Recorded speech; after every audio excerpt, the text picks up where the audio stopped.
Magandang araw mga kaibigan. Nako mga kaibigan, na mainit itong pag-uusapan natin. Senator Lacson, kakasuhan si Jinggoy at Joel. Maka-Duterteng senador, wala talagang delikadesa.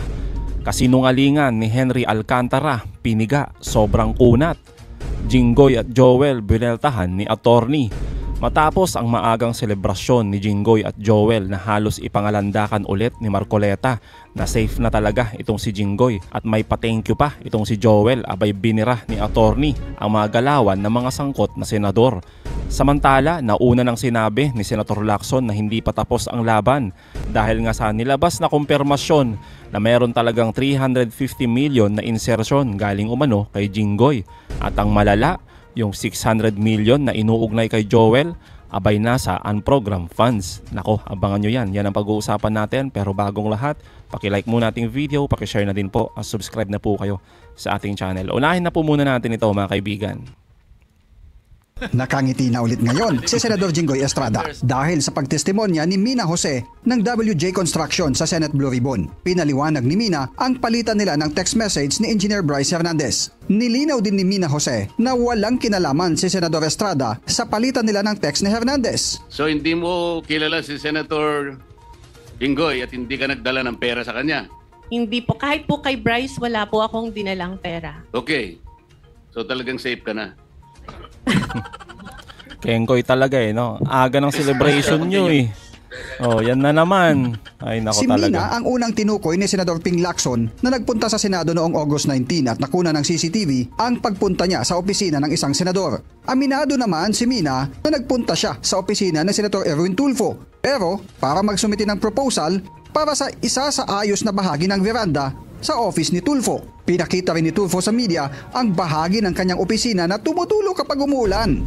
Tiniyak ni Tulfo sa komite na magsusumite siya ng mga kinakailangang dokumento para patunayan ang pahayag ni Mina.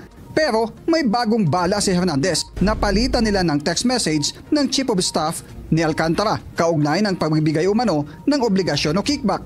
Pero hindi na matandaan ni Hernandez kung saang proyekto ang kickback na pinadadala. Kaya iimbitahan sa susunod na pagdinig ang isang Carlo Rivera na umano'y Chief of Staff noon ni Alcantara. Aminado si Estrada na vulnerable siya sa mga akusasyon dahil na rin daw ito sa kanyang nakaraan. Pag sinabi mo ba, si Senator Hontiveros mihingi ng 30%, maniniwala ba tao? Hindi. Pag ako, si Senator Estrada humingi ng 30%, maniniwala ba tao? Yes. Dahil I have my past.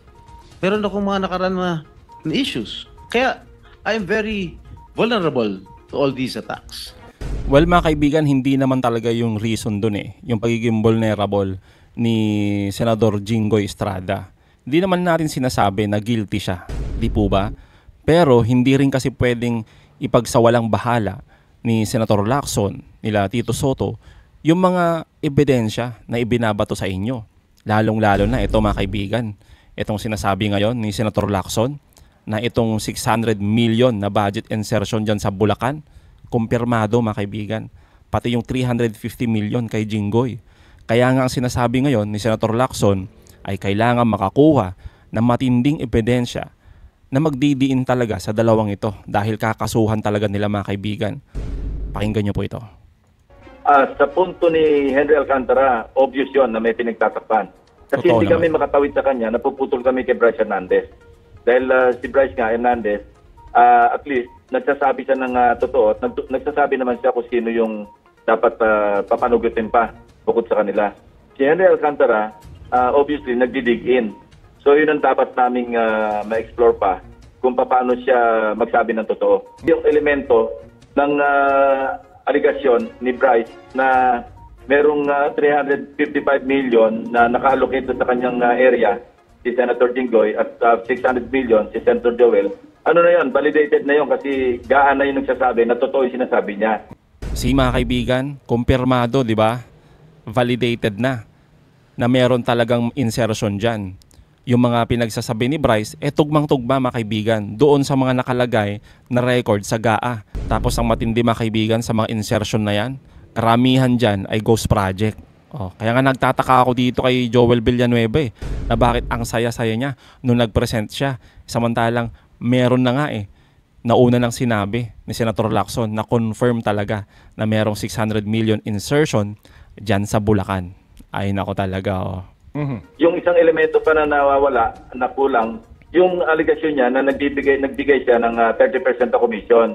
Yun ang kailangan patunayan niya na talagang doon sa 600 saka 355, nagbigay siya ng 30% doon sa dalawa. Kung wala siya mapapakita katibayan, mananatiling aligasyon yun. Pero kung may mapapakita siya sa amin, pagbalik niya sa Lunes o kung kailanman, sa pagdinig, na meron siyang pinanghawakan ledger man o resibo man o kung maski anong pruweba na talagang nagbibigay siya o nagkapagbigay siya ng 30% na komisyon, pwede namin i-recommenda sa ICI o even sa Ombudsman na pila ng kaso yung aming dalawang colleagues. Yan mga kaibigan, di ba? Yan ang maganda dito kay Senator Lacson Tama nga, di ba? Kung meron talagang sapat na ebidensya na magdidiin sa dalawang to, ay talagang dapat kasuhan. Sa tingin nyo mga kaibigan, kung si Marcoleta, yung chairman dyan sa Blue Ribbon Committee, gagawin niya kaya yan? Maghuhukay kaya si Marcoleta ng matitinding ebidensya, di ba? Na magdidiin sa mga tropa niya. Kaya buti na lang talaga napalitan si Marcoleta. Di hamak naman na mas magaling itong si Senator Lacson. Saan ba nag-ugat lahat ito? Di ba doon sa pag-insert? Kasi kung wala nag-insert, walang nakialam doon sa budget na ito'y nasa poder ng mga congressmen naman, hindi mangyayari lahat ito. So, kung halimbawa sa pagtatanim ng puno o kaya maski anong halaman, nagsisimula tayo sa seed, di ba? Ang nakita natin dito, ang pinagmulan lahat nito, insertion ng mga mambabatas Kung walang nag-insert at walang nag-influensya doon sa mga district engineer sa iba't ibang distrito, malayo mangyari ito. Kaya nga mga kaibigan, di ba, nakakapagtaka na para bang ang issue dito ay yung mga contractors at yung mga district engineer. Di ba? Kaya tama lang yung ginagawa ni Senator Lacson na habulin pati yung mga nag-insert dyan, mga congressman at senador. Kaya nakakapagtaka mga kaibigan, di ba, na para bang ang saya-saya na nila, nagse-celebrate na, lalong-lalo na itong dalawang senador na to. Totoo ba na safe na talaga si Jinggoy at Joel mga kaibigan? Sige nga, tignan nga natin. Ito yung sagot at buwelta ni Attorney Barry. Una, tingin ko, hindi pa naman. Di ba? Meron silang narrative. Gusto nilang i-discredit itong taong kausap nila. At yung mga ibang tanong na ni-raise sila kanina, hindi lang kay Engineer Bryce Hernandez, pero sa mga ibang mga resource persons, obviously clearly intended para ma-exonerate na sila. Halimbawa, yung tungkol dun sa hindi daw naman sila nag-meet, di ba, nitong isang Mina Jose, na hindi daw sila nag-meet. Di ba? Tapos, doon naman sa isang banda, yung mga tanong nila directly kay Bryce Hernandez, obviously intended na i-question yung kanyang kredibilidad bilang witness. Pero sa dulo, tingin ko wala namang conclusive sa usapin na ito. Lalo na yung kanilang possible involvement dito. Hindi lang naman ang titingnan dyan yung testimonya ng isang tao. Meron pa rin dapat forensic examination ng aktual na mga papeles. Totoo naman. Including yung mga naging source ng supposed insertions na ginawa nila. Na actually, in-identify ni Senator Ping Lacson. Yung 300 million na supposedly insertion ng 2025 budget and yung 600 million na supposedly naman ay nasa 2023 unprogrammed fund. So, yun mga kaibigan, yung sinasabi natin, di ba, na 350 million tsaka 600 million. Ito yun mga kaibigan, no? Ito. We want to be fair. We want to be transparent. We want to be honest, especially to the public na nanonood. Just to lend credence to the assertion of, I don't know if it's JP Mendoza or Bryce Hernandez. Indeed, meron talagang 600 million as described, as enumerated under the unprogrammed fund. I just want to make it clear. But we will have to deal with this in the next hearing. Ito yung kiniklaim nyo na in-insert ni Senator Joel sa Bulacan. When I counted, there are 7 items or 8 items with 75 million pesos each. So I computed that's exactly 600 million. Yes po, Your Honor. Mga kaibigan. So, okay na doon. Your Honor, meron pa nga po akong follow-up na picture pala ng... Later na yan. Later na. Itong in relation to the 355 million na sinasabi mo na... Kay Jinggoy. Kay Senator Jinggoy po. Okay. Na-confirm naman yon na talagang as described. Opo. Nakita namin sa GAA. Opo. na eksaktong 355, 7 projects. No? Yes po. Papakita ko sa'yo, alam ko pa yung ginawa nyo sa project eh. Meron doon puro kalokohan eh. Ghost. Di ba mga kaibigan, nakakahiya. Ghost project, karamihan dyan sa 600 million na yan, tsaka 355 million. Ngayon mga kaibigan, sino nag-insert dyan? Sinabi na ni Senator Lacson, hindi yan galing sa Kongreso. Kaya totoo yung sinasabi ngayon ni Jinggoy. Maniniwala ba kayo kung si Risa Hontiveros ang nag-insert dyan? Mas maniniwala ba kayo kung si Jinggoy ang nag-insert dyan? Well, obvious na yung sagot dyan, di ba mga kaibigan? Balik tayo kay Attorney Barry mga kaibigan. Simula pa lang ito ng investigasyon and I think it's too early. Yun yung naging problema, yun yung problema sa buong prosesong ito at buong investigasyong ito. Napaka irregular at napakalabo na sa isang investigasyon na ginagawa ng Senado, yung dalawang senador na kasama sa investigasyon, iniimbestigahan sila dahil napangalanan sila ng isang testigo, ay nandun sila participating actively in the investigation, nagpi-present ng kanilang sariling ebidensya. Halimbawa, yung kay Sen Joel kanina, yung kanyang pinakitang para how-to video kung paano daw mag-fake ng secret chat. Kaya tapos, itong kanilang pag-grill, halos pagka-cross-examine dito sa mga testigo, napaka-inappropriate nun eh. Under investigation kayo, pero ito kayo, nagpa-participate essentially as investigators dito sa sitwasyong ito. At ultimately, kung makakaroon ng committee report yan, boboto sila doon. Magboboto sila to approve or to disapprove. So, di ba, parang paano ka makaka-expect ng credibility o ng impartiality sa isang investigation na yung mga taong iniimbestiga ay bahagi nung nag-iimbestiga? Parang ano yan eh. Kung baka nagsumbong ka sa pulis, tapos yung sinusumbong mong gumawa ng krimen, pulis din. At bukod doon, nakaupo doon sa panel na pinagbibigyan mo ng inyong testimonya at ebidensya at binabara-bara ka habang ikaw ay nagte-testify. I mean, hindi mo dapat ginagawa yon for the simple reason na nako-compromise yung integrity nung proseso. Pero siguro yun nga, patay na ang delikadesa sa bansang ito. Matagal nang nakalibing, kaya hindi nakataka at hindi na nakakagulat yung ganitong klaseng asta ng mga taong kahit na mataas na posisyon ang hinahawakan sa Senado. Tama naman, di ba mga kaibigan, yung sinasabi dito ni Attorney Barry Gutierrez.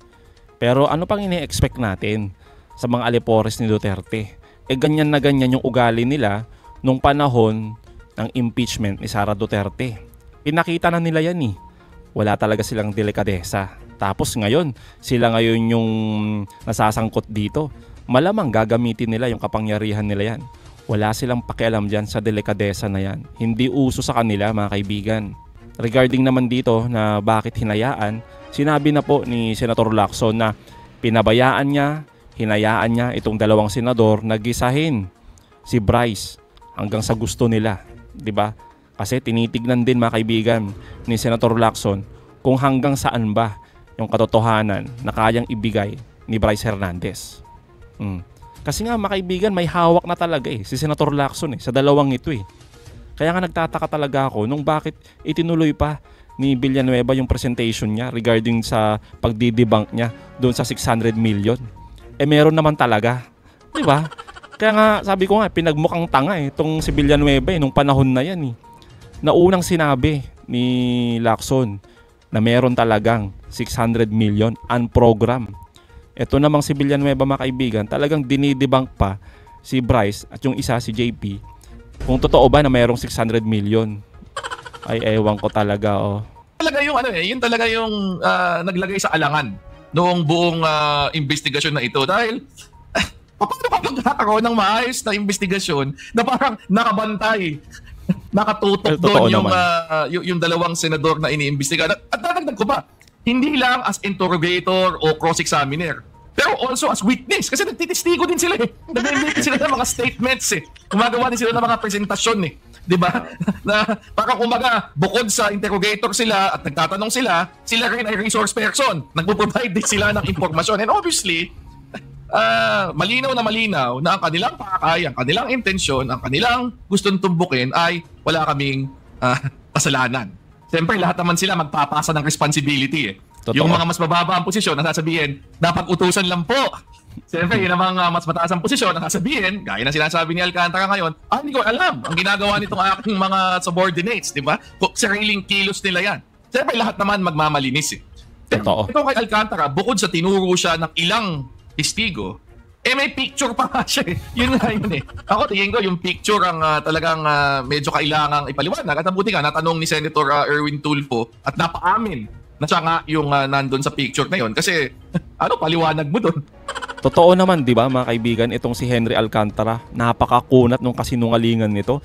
Nasabihin na wala daw siyang kinalaman dyan, lalong-lalo na yung mga pera na nasa harap niya. Pero bandang huli, piniga ni Erwin Tulfo Tignan nyo ito mga kaibigan. Paano po, lagi na lang po kasi gano'n, Your Honor, medyo pasensya na po kayo Gusto ko po talaga lumabas ang katotohanan dito na yung mga ghost project lang pinag-uusapan po natin kung sino po talaga ang pasimulo dyan. Salamat po. If I may, with the indulgence of Senator JB, ang problema sa iyo kasi, Mr. Alcantara, ikaw yung hepe. Tama? Dapat ini-inspeksyon mo. Pangalawa, kung mo sabihin wala kang kanalaman, yan doon ka sa limpak-limpak na pera na iniimpake. Sana tinanong mo saan galing ito mga iho. Napakarami naman. Kung mo sabihin hulog ng langit yung pera na yon. So it must have come from somewhere. It must have come somewhere na illegal. Kaya napakadaming pera. Kaya wag mong sabihin at wag kang magmamalinis dito na sila lang, puro sila din naman. Well, man, ikaw yung hepe. Dapat doon pa lang kagad nakita mo na napakaraming pera. You would have stopped them. Ito po. Kasi mga kaibigan, di ba, nung una kasi, ang pinapakita lang, yung picture na kalahati lang. Yung tiyan lang yung nakikita, tsaka yung relo. Sinasabi niya na hindi siya sigurado kung siya yun o siya man yun. Basta, hindi daw siya sangkot dyan. Wala daw siyang kinalaman. Pero ito na nga, nabulaga na ata dito si itong si Henry Makunat di ba? Ito, piniga. Yung sinasabi kanina ni District Engineer Alcantara na wala siyang kinalaman sa mga pera. Tama po ba? Nabanggit niyo kanina na wala kayong kinalaman dyan, yung mga tinatanggap ni Bryce Nanatol. Tama po? Yes, Your Honor. Tama daw. Paano mo mapapaliwanag ang litrato na ito na nandito ka, yung naka-blue na yan, na nagpaparte, ini-impake na yung limpak-limpak na salapi. Nilalagay sa paper bag. Ito, paper bag, kung kani-kanino.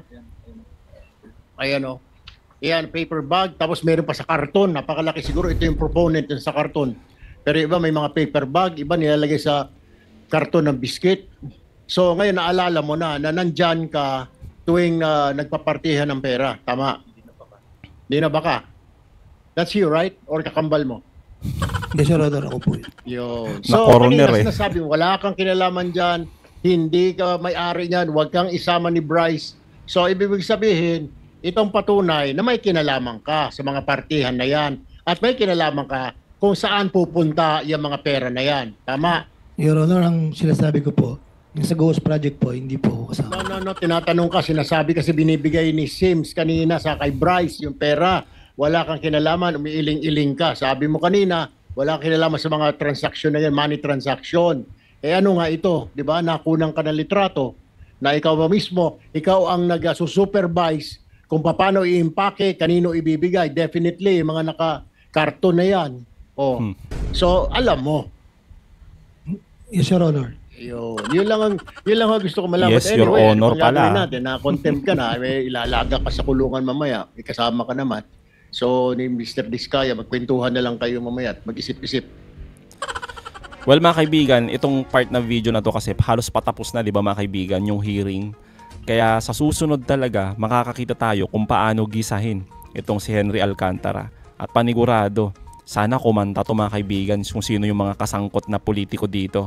Kasi unang-una mga kaibigan, umamin siya na alam niya yung partehan doon. Pangalawa mga kaibigan, kailangan nating malaman, kanino ba nang galing yan? Yung pera na yan. Kung paano na ilalabas yan. Napaka-imposible naman na lumutang na lang doon sa lamesang yon, di ba? Saan galing? At kanino nga nila dinadala yan? Kung sa una pa mga kaibigan, na hearing, yan kay Senator Lacson, abay binira na ng binira itong si Bryce Hernandez. Sa susunod mga kaibigan, panigurado itong si Henry Alcantara na makunat ang kasinungalingan, dito pa lang minasahe at piniga ni Tulfo. Bumigay na. Panigurado sa susunod yan mga kaibigan. Kakanta yan. At sana talaga ay maliwanagan tayong lahat patungkol nga dito sa issue ni Jinggoy at ni Joel. So mga kababayan, anong masasabi niyo patungkol dito? Comment down below. Again mga kaibigan, huwag niyong kalimutan i-like at i-share itong mga video. Hanggang sa muli, kita-kita ulit tayo mga kaibigan.